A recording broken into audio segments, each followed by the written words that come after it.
आइए शिव शक्ति संसार YouTube channel में आपका स्वागत है।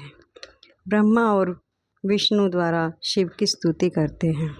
ब्रह्मा जी कहते हैं, नारद, कन्यादान करके दक्ष ने भगवान शिव को अनेक उपहार प्रदान किए।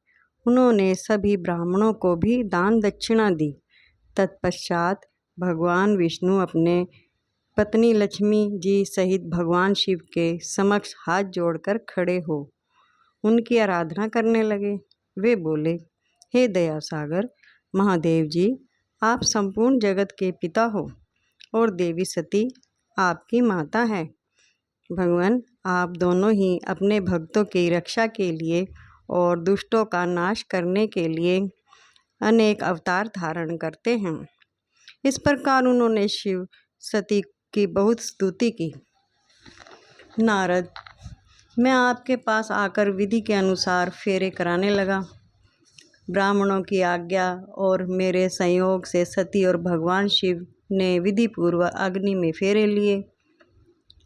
अग्नि के फेरे लिए। उस समय वहाँ बहुत अद्भुत उत्साह किया जा रहा था। वह विभिन्न प्रकार के बाजे शहनाई बज रही थी, स्त्रियां मंगल गीत गा रही थीं और खुशी से सभी नृत्य कर रहे थे। तत्पश्चात भगवान विष्णु बोले, सदाशिव, आप संपूर्ण प्रकृति के रचयिता हैं। आपका स्वरूप ज्योतिर्मय है। ब्रह्मा जी, मैं और रुद्रदेव आपके ही रूप हैं। हम सभी सृष्टि की रचना, पालन और श्रृंगार करते हैं। हे प्रभु, हम सब आपका ही अंश हैं। प्रभु, आप आकाश के समान सर्वव्यापी और ज्योतिर्मय हैं। जिस प्रकार हाथ, कान, नाक, मुंह, सिर आदि शरीर के विभिन्न रूप हैं, उसी प्रकार हम सब भी आपके शरीर के ही अंग हैं। आप निर्गुण निराकार हैं। समस्त दिशाएं आपकी मंगल कथा कहती हैं। सभी देवी देवता और ऋषि मुनि आपके ही चरणों में वंदना करते हैं। आपकी महिमा का वर्णन करने में मैं असमर्थ हूँ। भगवान, यदि हम सबसे कुछ गलतियाँ हो जाएं तो कृपा उसे क्षमा करना करें और प्रसन्न हो। अब ब्रह्मा जी बोलते हैं, इस प्रकार श्री हरि ने भगवान शिव को बहुत स्तुति की। उनकी स्तुति सुनकर भगवान शिव बहुत प्रसन्न हुए। विवाह की सभी रीतियों के पूर्ण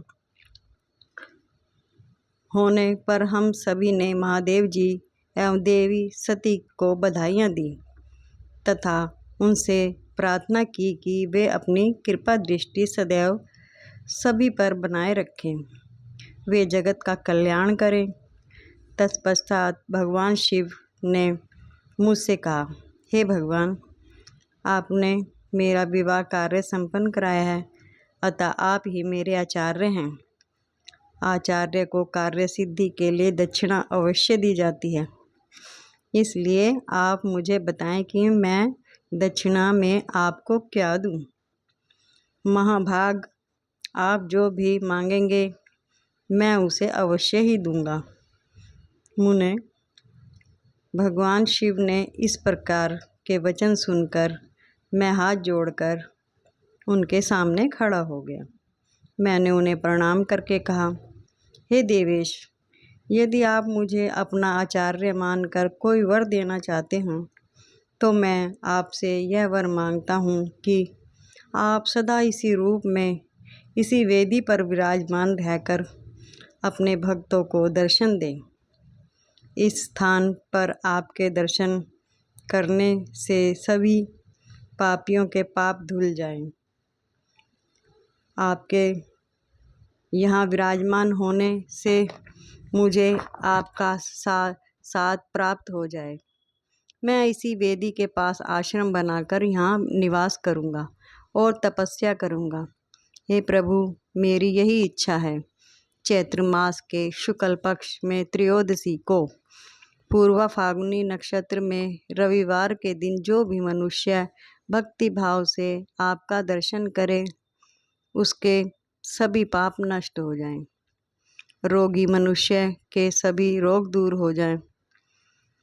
इसी दिन आपका दर्शन कर मनुष्य जिस इच्छा को आपके सामने व्यक्त करे उसे आप तुरंत पूरा करें। हे प्रभु, आप इस दिन सभी को मनोवांछित वर प्रदान करें। भगवान, यही वरदान मैं आपसे मांगता हूँ। मेरी यह बात सुनकर भगवान शिव बहुत प्रसन्न हुए। वे बोले, हे ब्रह्मा, मैं आपकी इच्छा अवश्य ही पूरी करूँगा।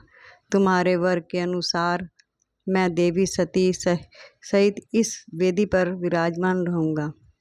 यह कहकर भगवान शिव देवी सती के साथ मूर्ति रूप में प्रकट होकर वेदी में मध्य भाग में विराजमान हो गए। इस प्रकार मेरी इच्छा को पूरा कर जगत के हित के लिए प्रभु शिव वेदी पर अंश रूप में विराजमान हुए। बोलिए शंकर भगवान की। हर हर महादेव। ये शिव और सती की कथा।